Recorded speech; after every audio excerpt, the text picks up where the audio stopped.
I truly believe, especially for those of us who are just starting out as business owners, if you can't focus on something that your audience truly needs and absolutely loves and have those first 100 customers be your brand advocates and lifelong supporters, it will set the stage for the rest of your career.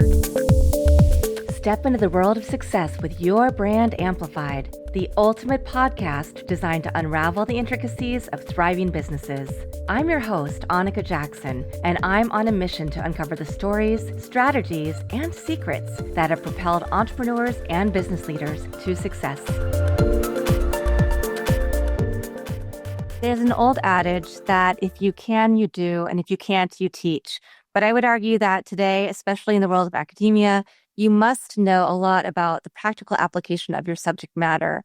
And that is where my amazing colleague, Dr. Misha Kouzeh, and I have common ground. Dr. Misha, you are a TEDx speaker. You have a doctorate in education, multiple master's degrees. You've done so much on a global scale. So I'd really love to learn more and share with our audience about your background and what led you to today being a professor, having a great company called Tech Makes History, and making a lot of impact in the world. Thank you, Annika, for having me. It's a pleasure to be here and chat with you as always. And I appreciate the kind words. I would say I'm a big advocate of lifelong learning. So here I am. But to really give you my story in a nutshell, I went to business school and was very excited to dive into my first job right out of business school and realized that, I started working at Coca-Cola, but I realized soon after I didn't have a lot in common with some of my colleagues because I started stumbling on some statistics that really shook me to my core. So I found out that there were villages in India where people had more access to Coca-Cola than clean drinking water.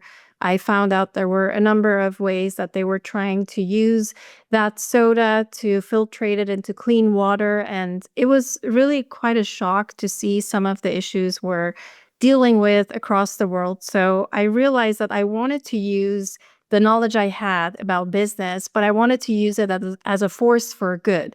So I started researching ways that I could do that. One of the things I stumbled upon really early on in my career was purpose-driven marketing. And that's where Tech Makes History has been focused on.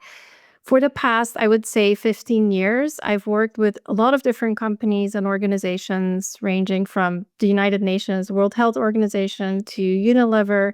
And a lot of these organizations and universities have this major goal in common, which is we do want to leave behind, a better world, whether that be through, communities. If you look at the 3 Ps, people, planet, profit, we really want to make sure that we are educating, we are working with organizations that are using business as a force for good. So I started working in this space very early on when it wasn't that trendy and it wasn't that exciting and people did not really know what purpose-driven marketing was.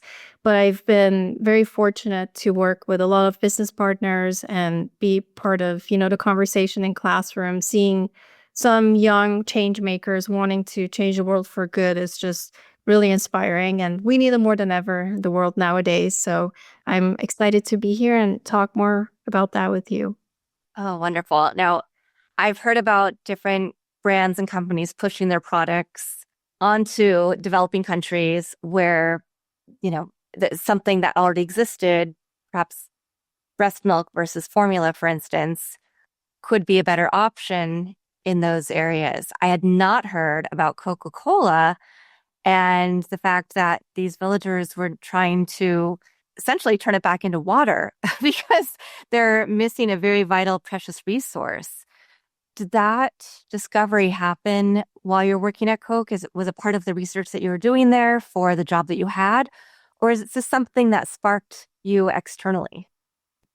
Yes, that's a great question. And obviously, this information isn't something they like to see the light of day. So I discovered this externally as I was doing my own research because one of the things that I started doing when I was in that first role was trying to understand, well, what does my ideal career path look like? What is, ultimately where I want to be 3 to 5 years from now? And I realized that as much as I enjoyed working on the Coca-Cola Zero launch back in the day and making that part of this, really hyped up James Bond campaign and coming up with all these ways to push the product out more, I just realized, well, I want to be doing that for products that I know are serving humanity. And, there's a place and a market for everything. So I definitely admire all of the commitments they've made to sustainability in the recent years. I talk a lot about their brand and case studies as a way to look at, for example, AI generated ads. We talk about their brand values, and there's so much, I would say, you know, valuable content in looking at what some of the big world leaders are doing, or business leaders are doing, but I realize it's, definitely something I want to learn from and kind of use those insights for organizations that may not have the bandwidth. And, you and I have this interest in the nonprofit space in common and amplifying voices of those that aren't heard, working with and serving underserved communities and really going where I feel like the need is the most pressing. And that's how I started realizing, okay, maybe it's a good idea for me to start looking at some other ways to put my business expertise to use. Yeah. And I think this conversation is more important than ever at this moment in time as we see so much disruption happening, whether it's within governments and the world of business, and whether it's DE&I or other sustainability and impact measurements. So, what was the next step after you made these discoveries about Coca-Cola and perhaps other businesses as well? Did that lead to you moving to a different company, lead to your next degree? What did that look like? Yes, good question. I would say all of the above. So at that time, obviously, it was met with a lot of scrutiny. I've had a lot of people just, being very, very surprised about some of these decisions. And I always tell my clients and my students, my career path is by no means linear. So after that first job, I decided to pursue a master's degree in nutrition and health, because I really did want to learn more about the insights around what is healthy nutrition. What does that look like? How can we serve, public health needs? How can companies be a part of that conversation and that ecosystem? So I pursued that degree, and that's where I got the opportunity also to meet with the folks at the UN, WHO, and work with them and dive into some topics that were near and dear to my heart, including obesity among children, and worked on a number of reports with them and a lot of research reports there. So I always did have that interest in researching and diving deeper. So I started working and studying at the same time. And then once I completed that degree, I really was excited to join Unilever, which at that time, Paul Pullman was the CEO. I had the privilege of meeting him during a town hall. He was based in the Netherlands, and that's where I started my career as well. So I had a pleasure of connecting with him. He is still very active in the sustainability space. He really is a thought leader in that space. So I started working there and then started realizing, okay, there are companies that have executive teams and leadership that believe in sustainability and want to make it part of their core DNA and their brand purpose and have a sustainable living plan and are thinking about their carbon footprint many, many years from now. And it's been, he's not only an example of someone that exemplifies the values of what I think a good leader and CEO could embody, but also his leadership style really has been very inspirational. In some of the courses I teach on leadership, we talk a lot about, servant leadership, transformational leadership, visionary leadership, all of these different examples. And he is one that I bring up not only because we connected in person, but also because I've been following his work and I'm just always trying to bring awareness to CEOs that are, in my opinion, doing what the world needs more of. Yeah. Yeah. And it really has to be the top down as the example. It can't just be something that's a pithy, slogan or some words on a website, because we've seen a lot of that as well. We've seen where people during Black Lives Matter really said, oh, we're going to do this or that, or we're going to have Black History Month and celebrate Black brands. And I mean, this is something happening right now where a lot of companies are moving away from some of that in the United States, or at least the outward expression. They may still be doing some things. And this can be really confusing for the consumer. And I know that's one thing that you like to work with on brands is when you have a message, first of all, what is that message? And how do you distill it and disseminate it properly and appropriately to your ideal customer so that they understand what you're doing, they understand it in an educated way? Absolutely. I know you and I have had that conversation a few times, and we really have a lot in common when it comes to the work that we do. We, or me and my team, we've looked at a few different things. So we've looked at green marketing campaigns. How can we help companies avoid greenwashing and greenhushing? And I'll kind of explain a little bit on what those terms mean. But we've also looked at ways in which companies not only focus on their carbon or environmental footprint, but as you mentioned, making sure that they are walking the talk, and that if they are doing cause marketing or are taking a stance, it's not performative. So we talk a lot about how to avoid performative activism.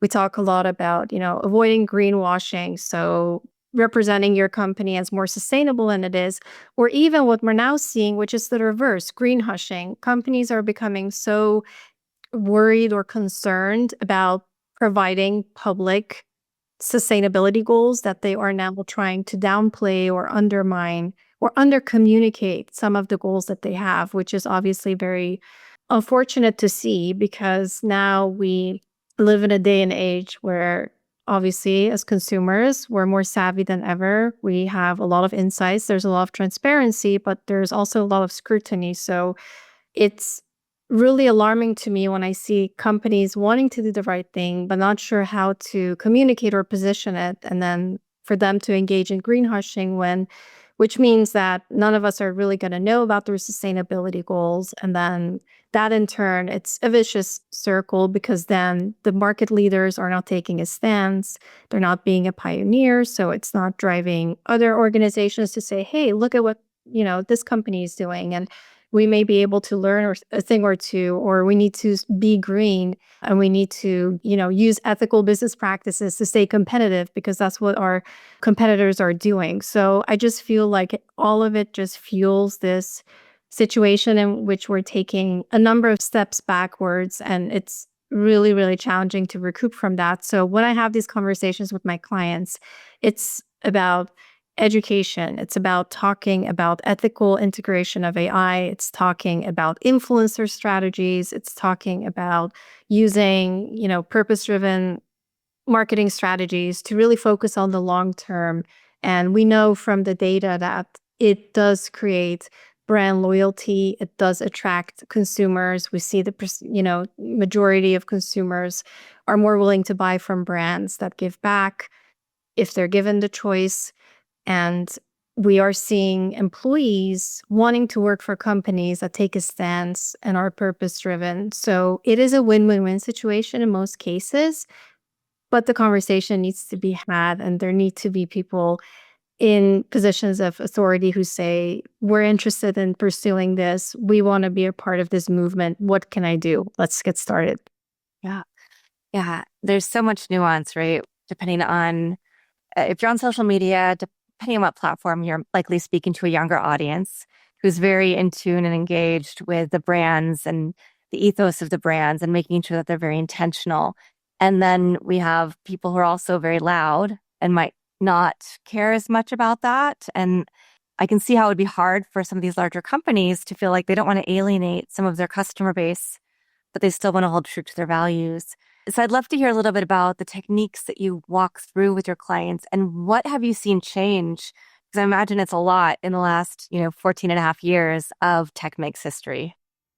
Yeah, that's a great question. So the biggest shift that I've seen is that there's an actual interest in learning about sustainability. So the number one thing that I hear from clients is sustainability is complex, seems very expensive, it seems very scientific, and there's a lack of understanding around terminology. So the first thing that I do and the biggest shift I've seen is an interest in learning, okay, what does sustainability mean? What is the terminology? What are some ways that it can improve our bottom line at the end of the day? So I have this saying where I say, go green, save green. So we do a sustainability audit first and foremost and look at what are some ways that the company can start saving money.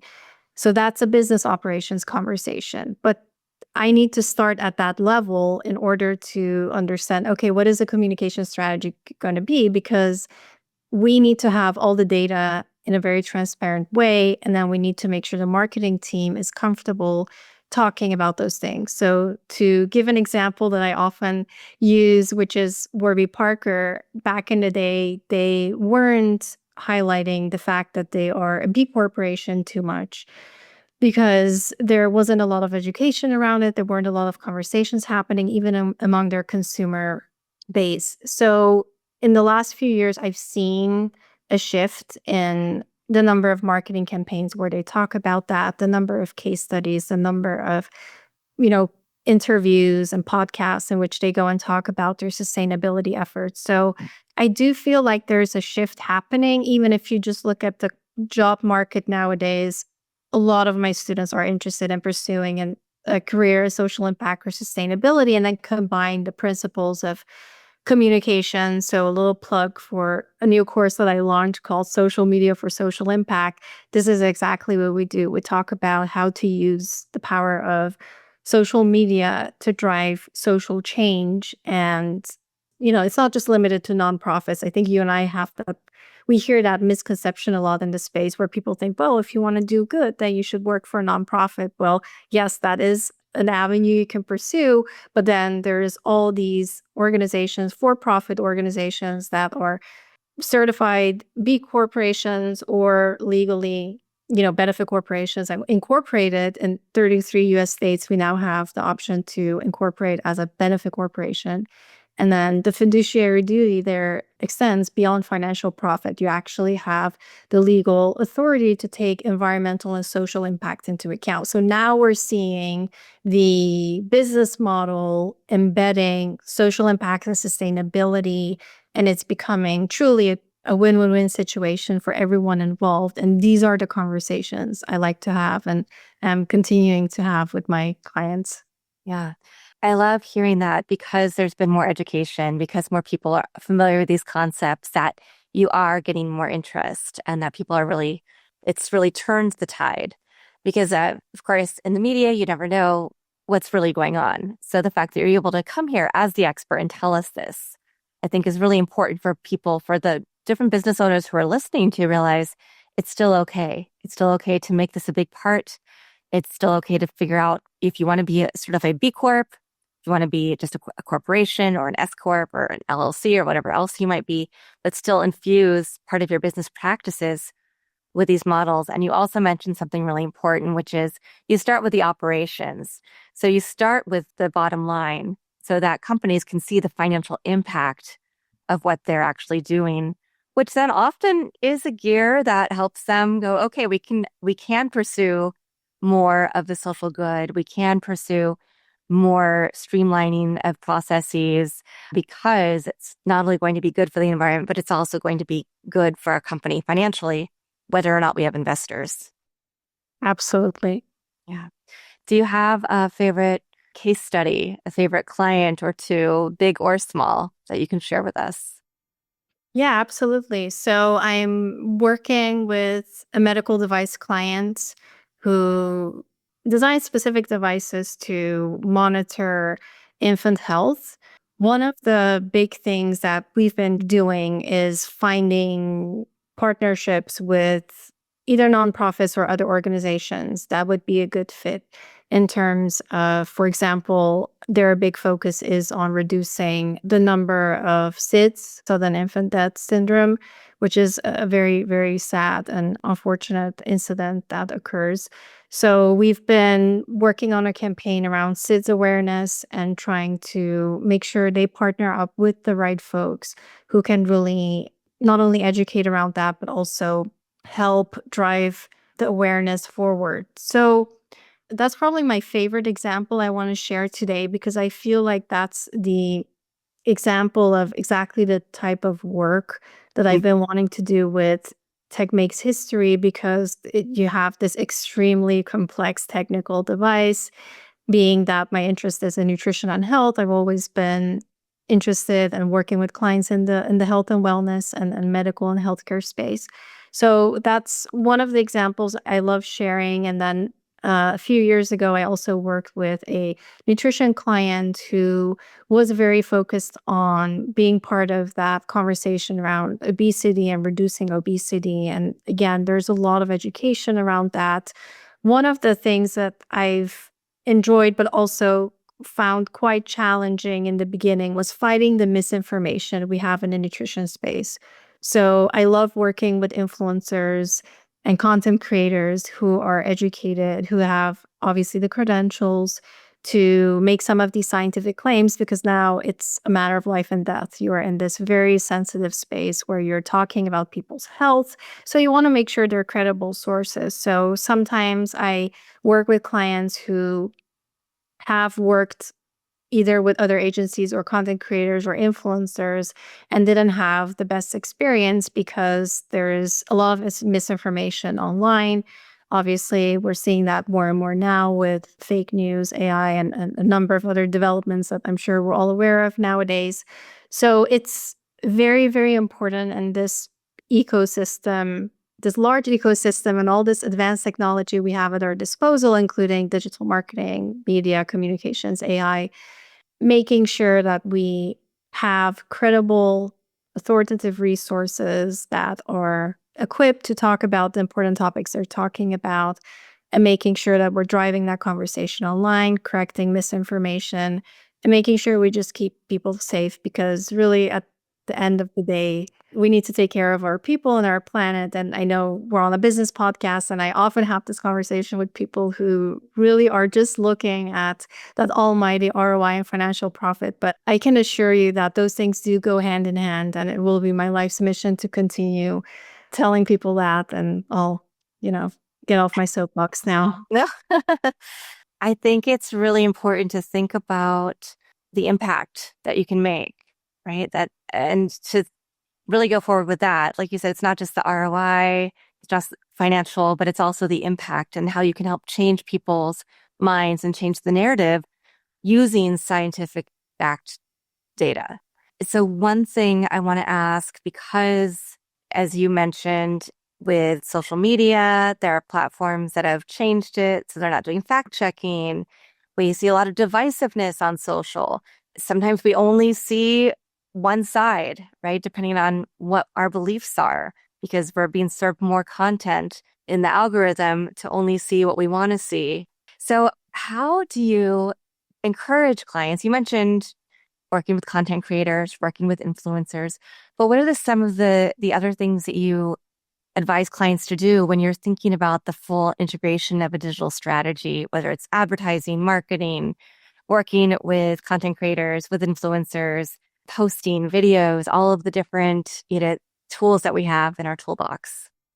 Yeah, that's a great question. So I definitely have a few steps that I use to get to that kind of comprehensive, if you will, SOP or strategy or roadmap that we can use. But essentially, I think it starts from identifying what are credible resources in your industry. Who do you want to follow? What are some of the pitfalls we're seeing? And making sure that everyone in the organization is fully educated on that. I've done a number of workshops for this particular client in the nutrition space where I brought in a regulatory affairs expert, and then I had, my own insights that we would team up and share and talk about what does it mean when you're making these claims? What does it mean from an FTC perspective, FDA perspective? What are all the things we need to take into account? Why is this important? Why does it matter? Why do we need to have the digital media team here? Why do we need our social media experts here? And I argue that our social media professionals are the ones on the front line, and they need to be educated even more than anyone else because they are the ones that are interacting with our consumers the most. So making sure that that education is in place and people understand, why does this matter? How does this fit into my role? Why does this require me? Because I know we're always competing. There's competing priorities. We're always struggling to find time in everyone's busy schedule. So it's, why is this need here? Once we feel like we have a good baseline and everyone has a baseline understanding of, okay, this is important, these are the things we need to watch out for, how can we come up with effective partnerships? How do we vet the partners, whether it be, again, influencers, content creators, or even the organizations we're partnering with? A lot of organizations are publishing impact reports, right? So they talk about, what is it that we've accomplished during the last year? If you look at Warby Parker, they use impact reports. A lot of other organizations do as well. And then they are quantifying their social impact. So now you can actually see if, X amount of dollars was donated last year, what percentage went to which cause, and how did this really elevate the communities? And impact reports are a great way to see, are organizations, walking the talk? Are they saying what they're doing? Are they putting their money where their mouth is? And again, we unfortunately, impact reports, in my opinion, unfortunately, they've not become something that's mandatory. They've more been something that's done on a voluntary basis. But I would love for this to become more mainstream in the industry, because then there's all these metrics you can see regarding DEI. Obviously, you and I have talked about this in the past as well.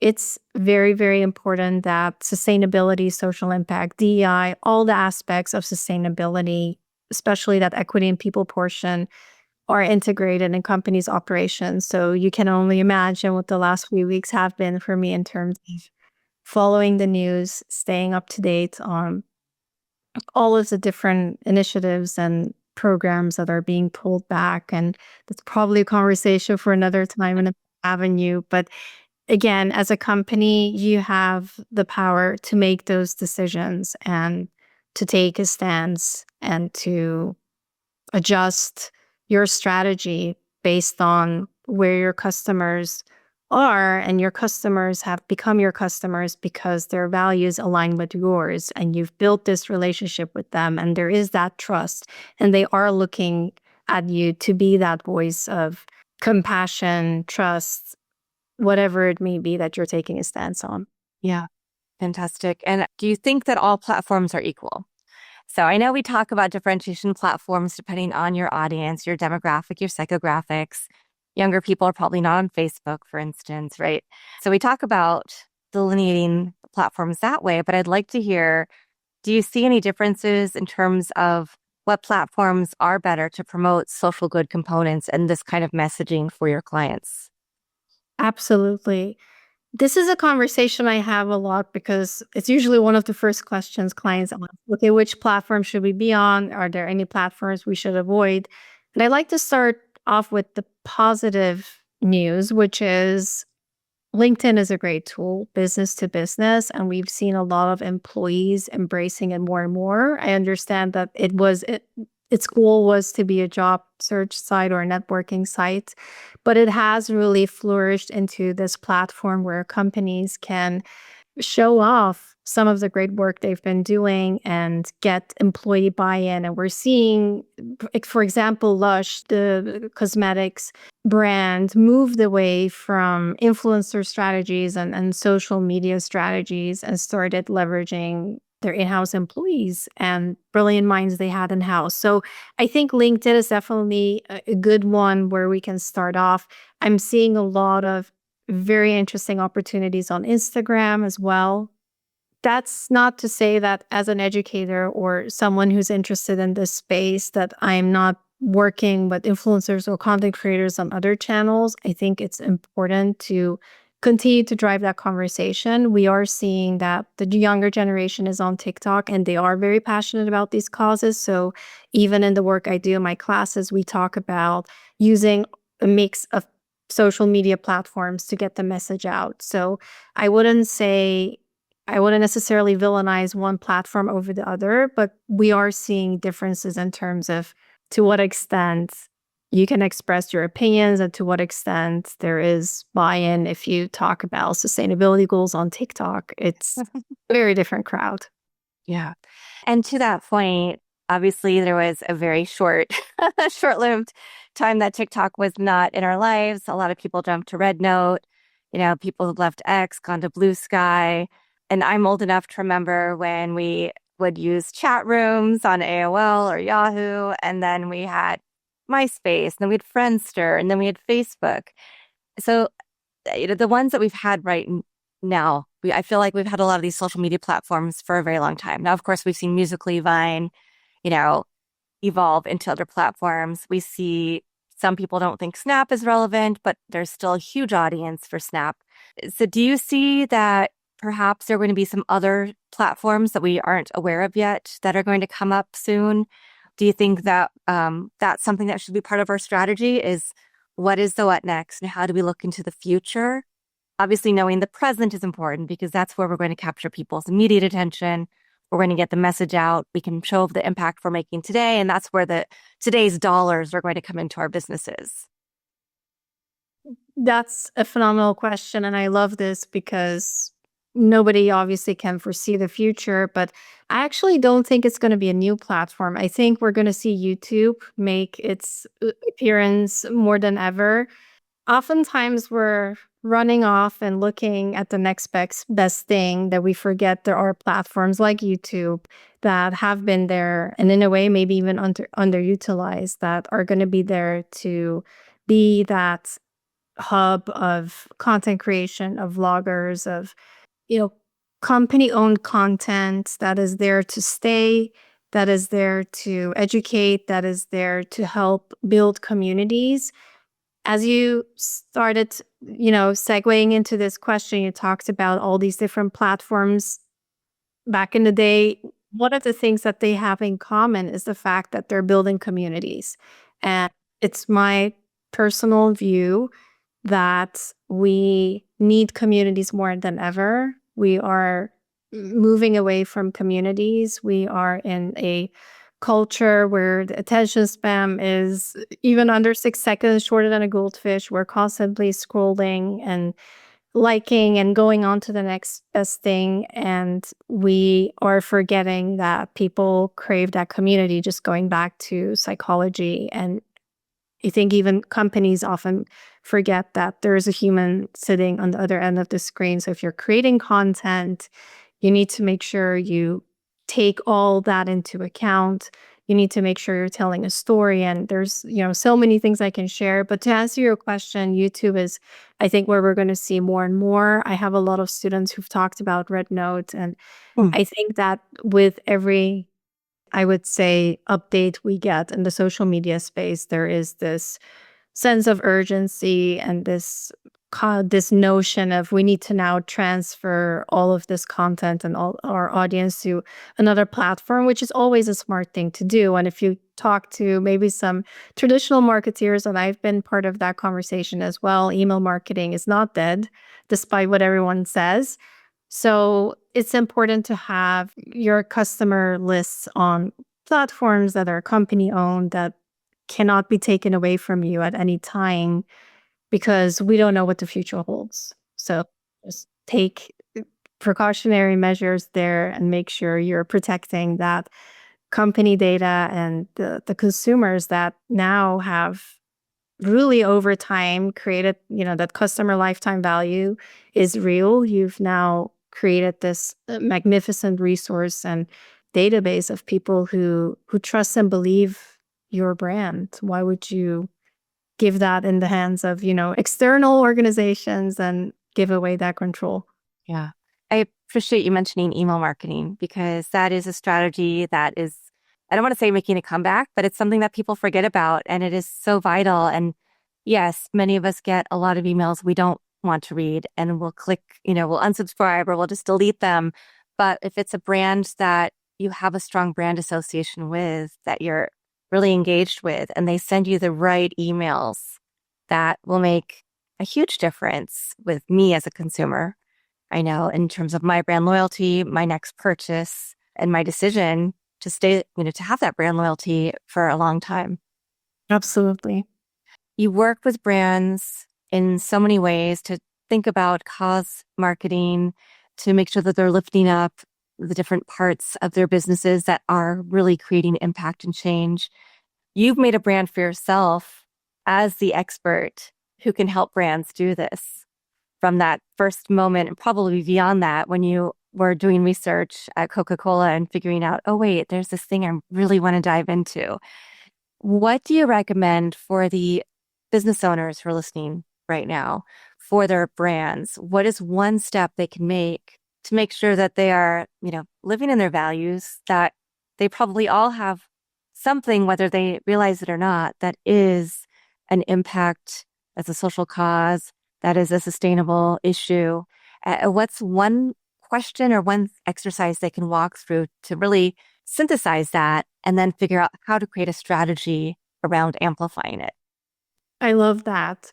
The first question I would ask is if there is one thing you could change in your immediate communities, what would it be? The reason I ask that question is because business owners often do have the resources and ability to drive impact locally. So a marketing campaign that focuses on, at the grassroots level on giving back to those in need who are hungry, partnering up with a local food bank, partnering up with, or if you're, in the healthcare space, are there rural hospitals that have pressing needs, a lot of natural disasters where you can be that partner and provide donation relief. So a lot of times the work that I do with my clients goes back to asking them, what was the rationale behind you starting your business? And your hearts of hearts, if there is localized impact and something you could do, what would that look like? Whether it's for communities, whether it's, tree planting, whether it's educating more people in, East LA, whatever the case may be, you can use platforms like Instagram, even Nextdoor. We talked about some of the other platforms. There are a lot of ways to reach the people you need to reach. I think that this is a great way to not only talk about, how am I selling my products and how am I driving the bottom line and making those connections. Yes, those are important. I never exclude the financial piece of it because in order to drive impact, all the P's need to be there, the people, planet, profit. So it's been really rewarding to ask this question. I've had this conversation with my largest client at the moment. And one of the things we started doing as a way to educate was partner up with a key opinion leader so we could talk about infant mortality and talk about healthcare in underserved communities across the United States. And that became one of a series of webinars. And it's just been really, really rewarding to see both the CEO light up and see, we're really driving impact. We're making a difference. And I'm now seeing the fruits of my labor, whereas he often has conversations with investors and goes to conferences and does pitches. And I think you, at some point, as a business owner, may become detached from what is actually happening in the communities you're serving and perhaps even the reason you doing this work in the first place. And I feel like I'm in a place to say that as a fellow entrepreneur, because oftentimes it does happen. You get up, you get caught up in the day to day and you forget about some of the long-term commitments. Why did we start? How is this going to make a difference? And budget doesn't always have to be a concern. I think a lot of times there's this misconception that doing good means it's going to cost a lot of money. There's a lot of low-cost marketing ideas you can implement, as I mentioned, the webinar series, creating a blog, doing email campaigns with a cause, looking at certain observances and specific days throughout the year where like Giving Tuesday or anything that relates to your vertical in the industry and talk about those causes that matter. So I truly believe there is not a lack of ideas or initiative you can execute. It's about what you actually do, and that distinguishes you from your competitor because now you're the one who's actually making a difference and doing it and showing up and going out there and caring about your employees and giving them the time and support so they can be valued members of their communities as well. Yeah, fantastic. Well, this has been a very invigorating conversation and very inspiring for me to think about there. I have so many causes, of course, that I'm involved with. How do I make sure that I'm lifting them up appropriately at all times? It's funny, one thing that's happening in the podcast world is Podcastathon, which for people who are listening to episodes the middle of March, there's hundreds and hundreds, if not thousands of podcasters around the world who are going to be talking about causes that are important to us. So that's one way we in the podcast community are making a difference. But I urge everybody who's listening, whether you're a podcaster, a business owner of any size, small, medium, enterprise, if you're thinking about starting a business, if you are a personal brand, what are some ways that you can infuse some of the ideas that Dr. Misha has given us today? How can you ask yourself those questions and make sure that you're really talking about it, right? Not just walking the walk, but talking it as well, so that people can be inspired, people can feel more connected to your brand, and perhaps you'll gain some new customers and clients. So thank you so much, Dr. Misha. This has been really, really insightful.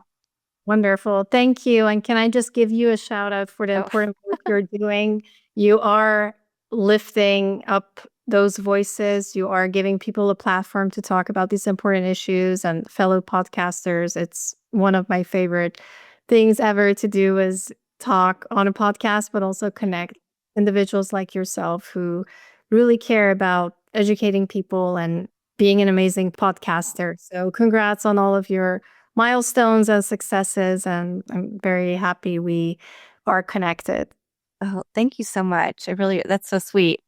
And I definitely take that to heart. And I appreciate it when I hear from my listeners, but also my guests, that they see the impact that we can make through podcasting. I have to ask, do you have a final quote, mantra, verse, poem, words that inspire you each and every day? Yes. So I have a lot I want to share, but there is one that pertains specifically to the conversation we're having today around business and marketing. And it's from the co-founder of Airbnb, who talks about focus on making sure that you have the first 100 customers. I'm butchering the quote, but the essence of it, the gist of it is focus on the first 100 customers loving you rather than 1 million customers kind of liking you. And I truly believe, especially for those of us who are just starting out as business owners, if you can focus on something that your audience truly needs and absolutely loves, and have those first 100 customers be your brand advocates and lifelong supporters, it will set the stage for the rest of your career. So I'll find the exact quote and send it to you. I apologize for butchering the exact quote, but it's something that stays with me as I do this work on a day-to-day basis. Yeah. Yeah. We get the gist, and that is vitally important. It's easier to keep those super fans, those super customers, than it is to get new ones. And those are the people who are going to spread the word, who are going to get more attention drawn to your brand. With that, we will link your LinkedIn in the show notes so people can reach out to you directly to, ask you questions, to see if there might be some ways to work with you, Dr. Misha. And again, thank you so much for being here. And thank you to everybody who's watching this episode or listening to it on your favorite platform. We'll be back again with another amazing guest to share some tidbits to make your business better every day. Thanks for listening or watching to this episode of Your Brand Amplified. Don't forget to leave us a rating or review on your favorite podcast listening platform. And if you want to learn more, check us out at yourbrandamplified.com.